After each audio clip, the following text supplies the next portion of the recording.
I see a concert go over there standing up. By show of hands, who here is a fan of the band The Police? Yeah. So, spoiler alert, they broke up. But before they did, they came out with a phenomenal album with their biggest hit called Synchronicity. You might remember that. It was 1983. It was the name of the album, the name of the title track, and the name of their tour.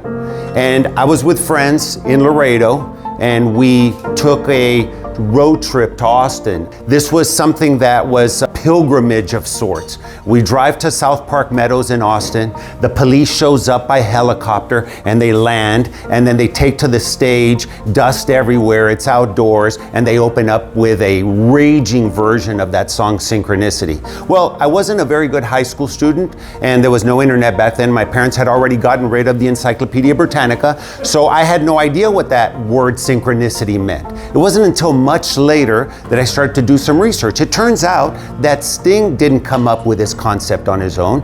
He borrowed it from Carl Jung, the Swiss psychologist, that talked about this concept of synchronicity, these somehow unrelated occurrences on different platforms of time and space coming together to help you achieve your goal, even goals that you're not even sure you're supposed to be working on.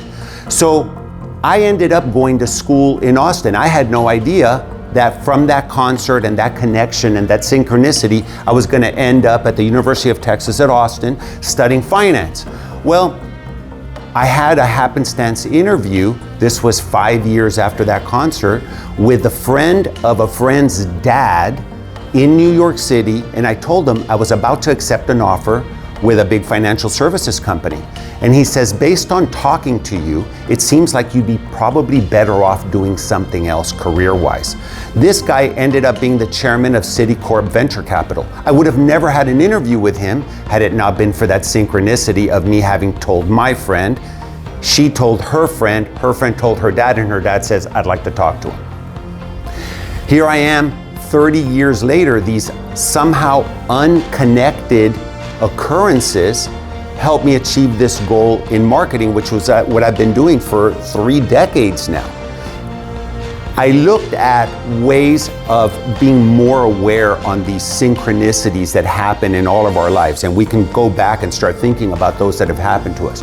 And some of the ways that Carl Jung and others have talked about improving the occurrence of synchronicity in our lives for a positive goal achievement are: 1, to consume positive media, positive stories. Look at stories of, let's say in business, people that you might have looked up to, and what's their biography about. The other night I happened to catch the documentary, and not documentary, but it's a movie based on the true story about how Nike signed Michael Jordan.